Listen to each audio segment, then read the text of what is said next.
Hi, good afternoon, happy Friday.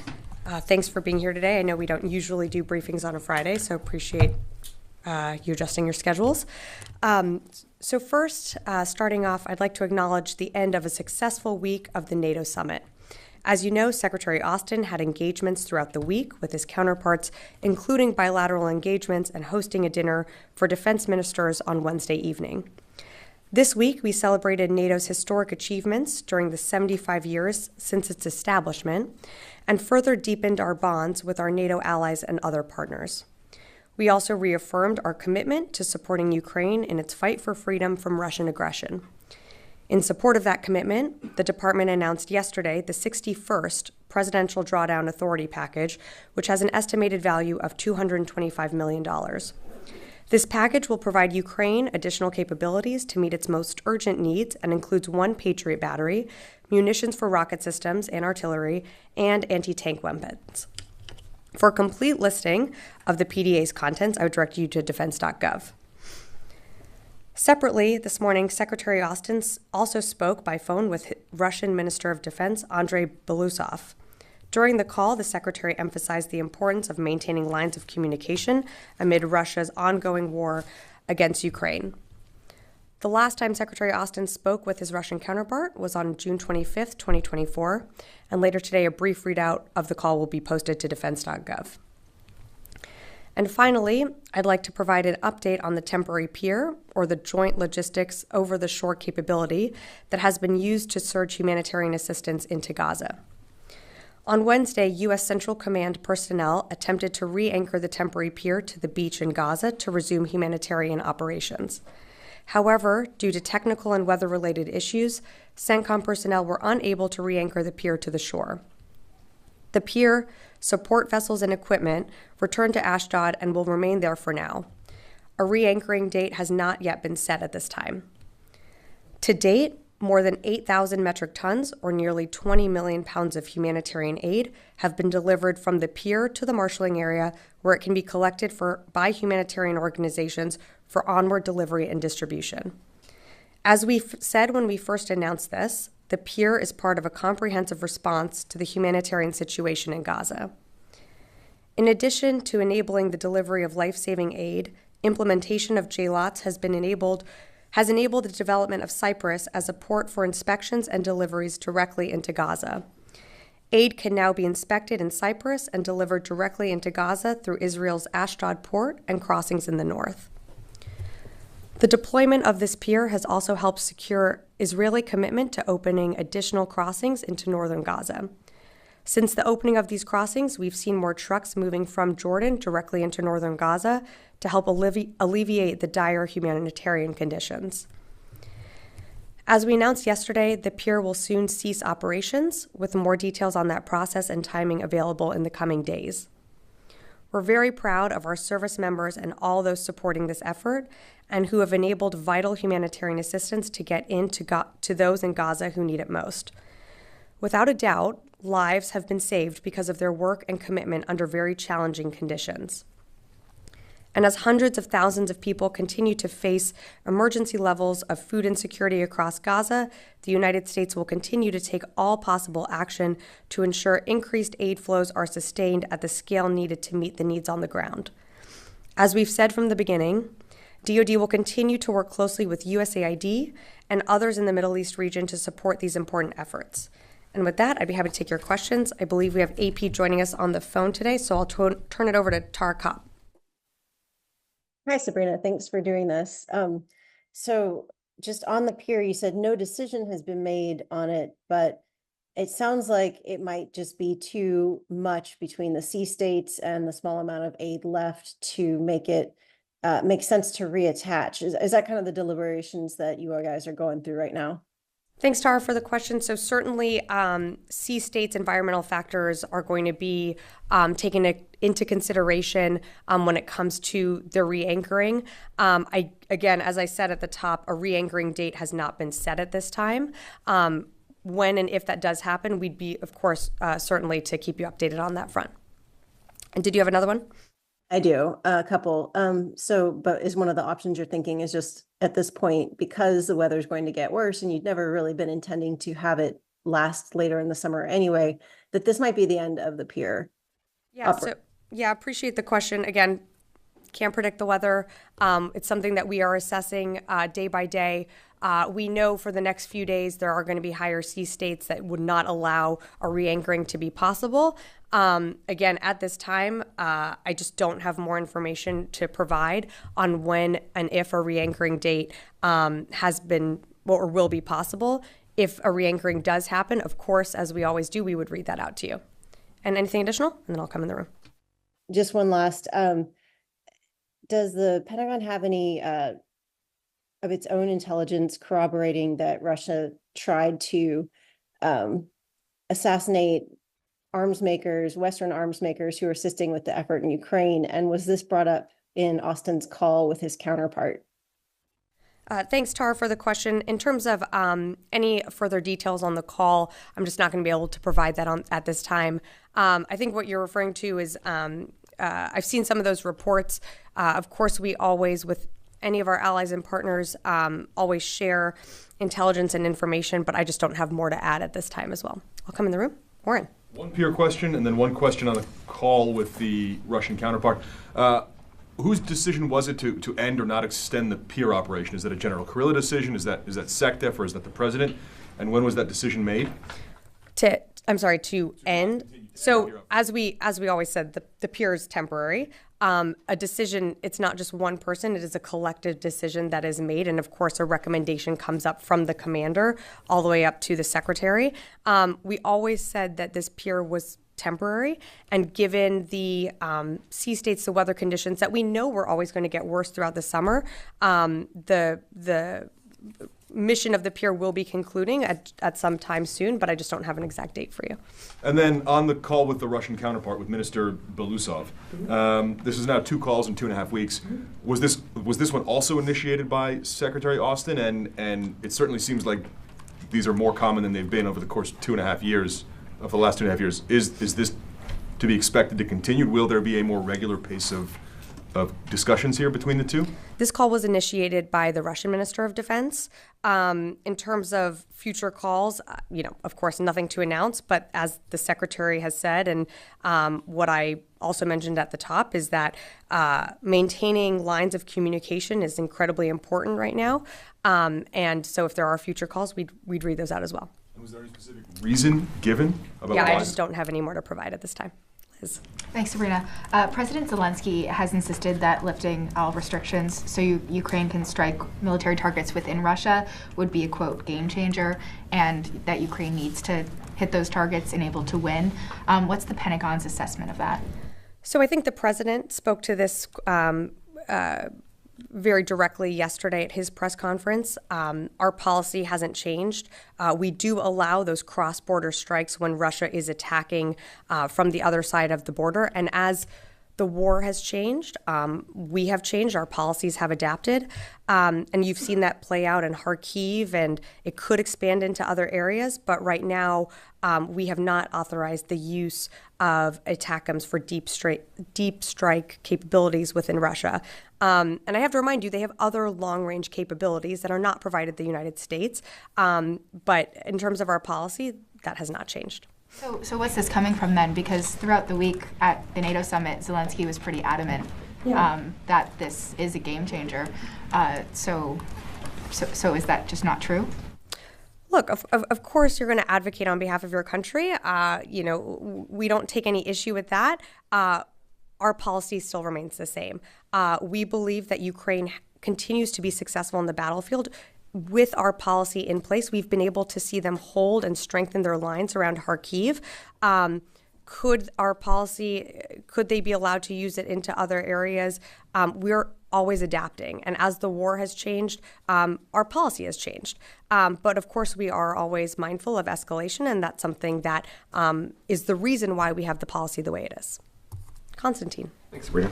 You mentioned, you sort of said that if the pier is re-anchored twice, is there a world where the re-anchoring attempts are scrubbed and this is the pier has done the last work it will do? It really depends on the sea states and the environment. And right now, obviously, I can't predict that. What we are committed to is making sure that every single piece of aid, metric ton of aid that is in Cyprus is moved into Gaza. So whether that be through the port of Ashdod or through the temporary pier, no matter what, the aid that was assembled will get to the people who need it most. And can you just speak a little bit more into about the decision-making process to cease operations? Was that because of these challenges with the sea state and the environmental factors, or was it because aid in Cyprus is dwindling and nearing, sort of the end of that? Well, I think it's important to remember that we always said this was a temporary operation. It was always going to have an end date. That exact end date, I don't have for you right now, but we'll keep you updated on that. I think it's also really important to remember that during the course of the time that JLOTS has been operating, we acknowledge that there have been bumps in the road. We have had to take it offline. There have been repairs that needed to be made. But you cannot discount the fact that we were able to get nearly 20 million pounds of aid into Gaza and for onward distribution. We got it in, of course, to the marshalling area. That aid is going to save lives. So I think it's important to remember that in the context of the temporary pier, one, it was always going to have an end date. Two, we're working on other avenues in ways with USAID to get aid into Gaza. And then three, of course, this was always going to be a temporary method. I will go back to the phones and then happy to come back into the room here. Idris, Reuters. Yeah, two quick questions. The White House earlier this week announced some long-range fires being moved to Germany, sort of, on and off, and then eventually being placed there in 2026. What's the message the U.S. is trying to send with those long-range fires in Germany? And secondly, the announcement was made by the White House. Unless I've missed something, the Pentagon has not put anything out on that. Is there a new policy that the White House is going to announce force posture movements, not the Pentagon? If you could give any more details on that. Thanks, Idris. Well, the president was leading the NATO summit this week. He announced it. We, of course, when rotations happen, we do announce that either in a statement or reading it out from the podium. But again, as you mentioned, this is not something that's happening until 2026. So give us a little time here. As you also mentioned, these are episodic deployments and will help inform planning for ensuring future stationing. And we are, in terms of the message that it sends, we are working in close collaboration with the German government and the army to continue to finalize these details. But it is about shoring up support within Europe. And that's something that not only you saw with this announcement, but with what the president and the secretary in their engagements with NATO, with their counterparts at the NATO summit all this week. Okay, I'll take another one from the phone here. Jeff Schogel, Task and Purpose. Thank you very much. And I stand with all the Military Times reporters and Sightline Union reporters laid off today. I understand if you have to take this question. When the president said that U.S. and Chinese military leaders now have direct access, did he mean there's now a hotline between U.S. and Chinese leaders, or that mill-to-mill communications have reset to a time before Speaker Pelosi visited Taiwan? Thank you. Thanks, Jeff, for the question. I don't have to take that question. I would refer you to the White House to speak more to the president's comments. Last question, Jeff Selden, VOA. Sabrina, thanks. The UN this week issued a report on Afghanistan, and it indicated al-Qaeda is sending more operatives there and opening new training camps. It also said that ISIS-K has managed to infiltrate some of the Taliban ministries and also push into Central Asia, and is even running a special ops force in Iran. How concerned is the Pentagon about al-Qaeda and ISIS-K operations out of Afghanistan? And what, if anything, at this point, is the Pentagon doing to push back? As a second unrelated question, has the Pentagon been impacted at all by the AT&T breach that was disclosed? If so, what is the Pentagon doing to mitigate? Thanks, Jeff, for the question. On the AT&T breach, I'm not aware of an impact to the department, but of course this is developing in real time. So if there is an impact, we can let you know on that. When it comes to ISIS-K and just the proliferation of ISIS not just in Afghanistan, but you're seeing also throughout Africa, it is something, of course, that remains top of mind for the United States, which is why you have our mission in Iraq and Syria to continue that fight against ISIS. It's something that we continue to monitor, and whether it be from AFRICOM or CENTCOM, it's something that we take very seriously. So, of course, we're concerned with any proliferation of any plots or plans against U.S. service members or our partners and allies around the world, and it's something that we're going to continue to watch. All right, I'll come back in the room here. Yes, and then I'll come over to you, Sai. Yeah. You said that the surge of aid had saved lives. It's estimated that the amount that was unloaded into the marshalling area was the equivalent of 1 day of pre-war aid delivery into Gaza. Of that, then, do you know how much actually reached the people off Gaza? Whose lives were saved? How many? So in terms of, maybe I can explain to you our role in distributing aid and then what USAID's role and WFP and the UN is. So what we have done is facilitating the aid getting into the marshalling area in Gaza. Once it gets to the marshalling area, it gets distributed out by WFP or contracted drivers that USAID has been in close coordination with. It goes into distribution centers within Gaza and then gets further distributed out. I don't have a count for you of how many lives have been saved, but what I can tell you is that people are hungry. There are people in need of that food. And we delivered nearly 20 million pounds of food to the people in Gaza. So we are saving lives. I think it's important to remember that. And what you saw with our forces is running towards the problem.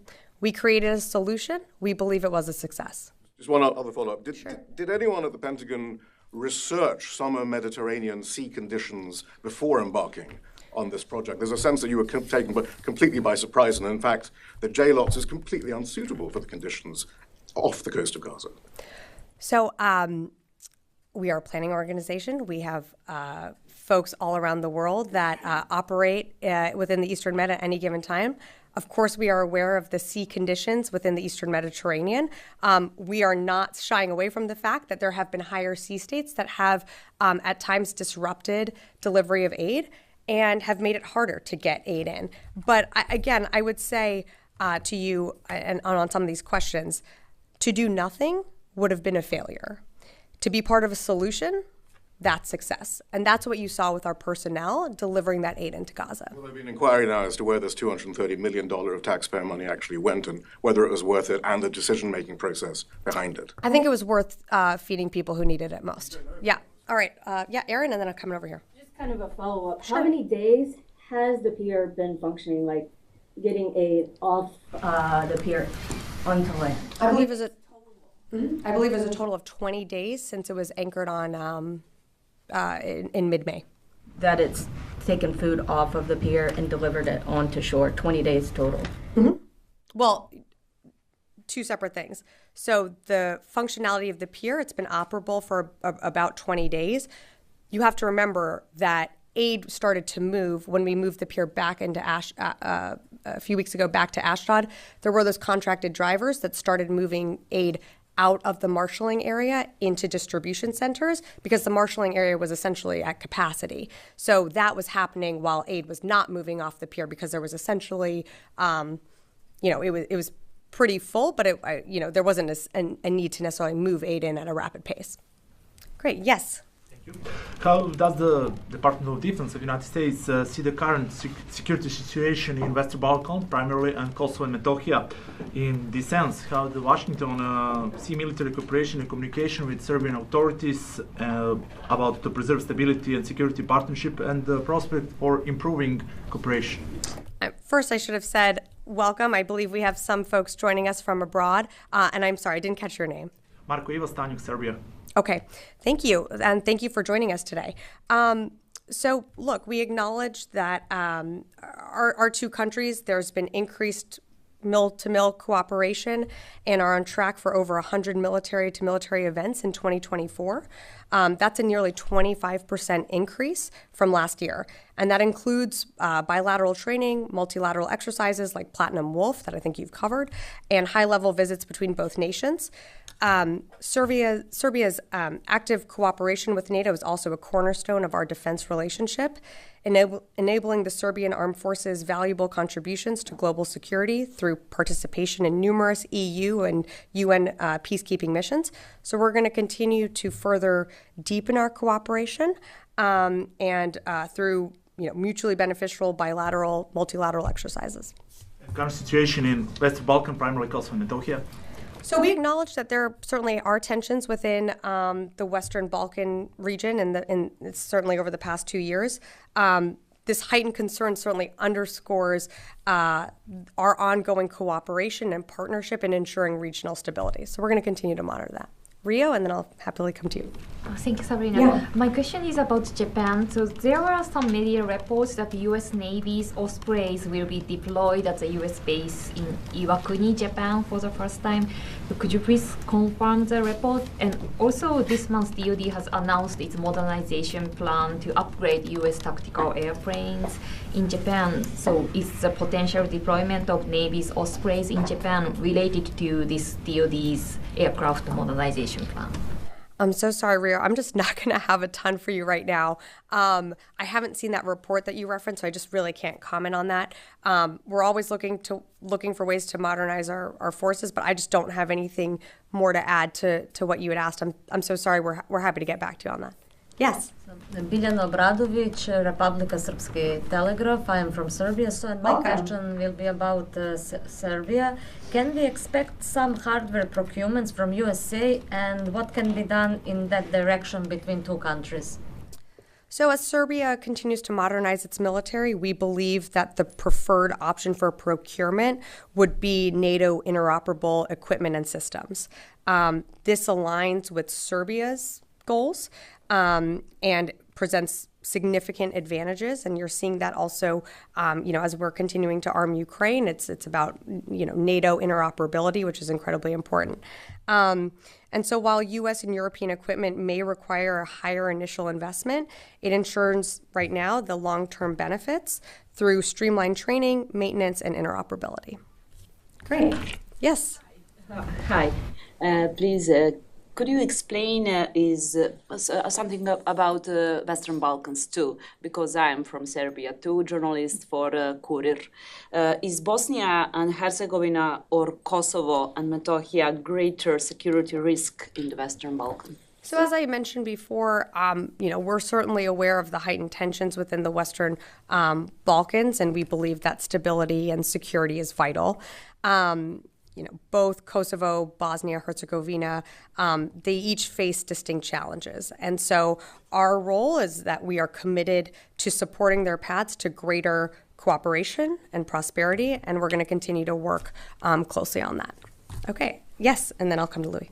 Thank you. Japan's defense ministry announced today, yesterday in Japan, mass discipline, including the personnel who treated classified information improperly. Is there serious concern in the Pentagon, especially when U.S. and Japan have been trying to construct a robust system of information sharing? Look, I'd refer you to Japan to speak more to, the security measures that they are taking. I saw that report as well. We have confidence in our relationship with the Japanese government and our militaries. I'd refer you to them to speak more to how they are enhancing their security measures. But as you saw, we have had and continue to have great engagements. And I'll just leave it at that. Yeah. Louis, and then I'll come in the back. Thank you. I have two questions. One, I want to follow up on Konstantin's question. Sure. So you're saying that as of right now, you're looking to see whether the JLOTS pier could be operational yet again. Are alternate methods being looked at for potentially delivering some of that aid from Cyprus that you mentioned, should that not be the case? And I'm kind of framing it as a hypothetical, but I'm sure that since you said this is a planning organization. Yeah. Yeah. No, sorry if maybe you, I don't know if you heard me at the top, but I had mentioned that one of the ways we are looking to get aid into Gaza is through the port of Ashdod. It's sort of in its proof of concept stages right now. We are looking, what I can tell you is every metric ton that is on Cyprus or on one of our ships will be delivered in some way into Gaza, but we are looking for those alternative methods. And once we have better fidelity, I will, of course, keep you updated on that. So that leads me to my next question. Sure.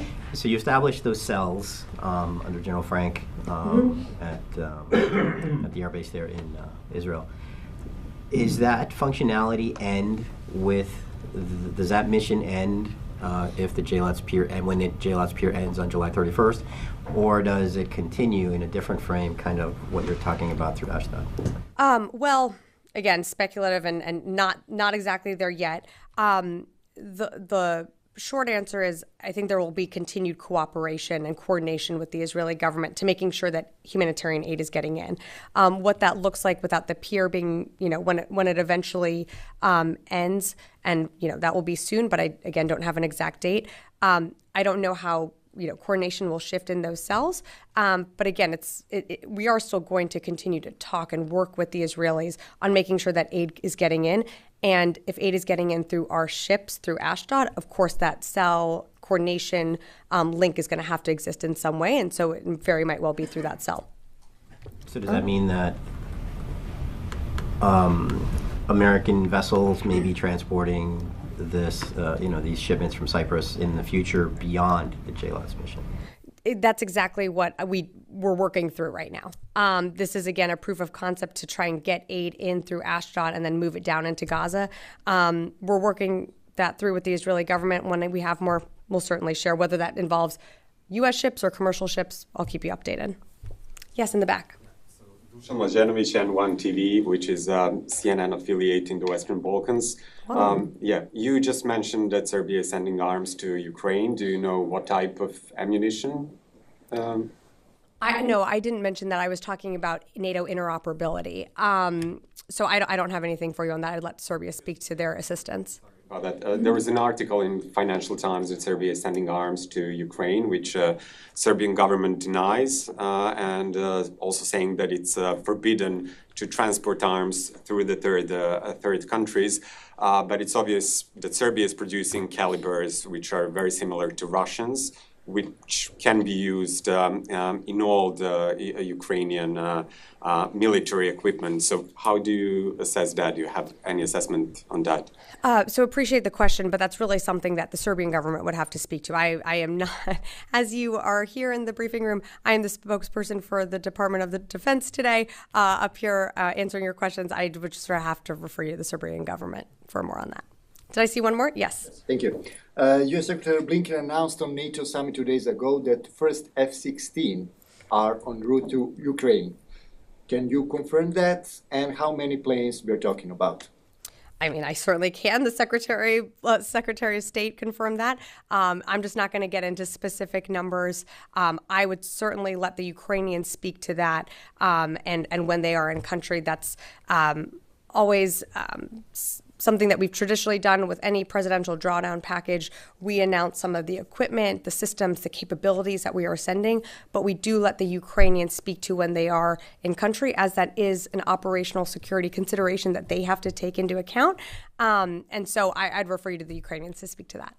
Okay. All right. Thank you, everyone. And thank you for joining us for those that are coming from abroad. Yeah.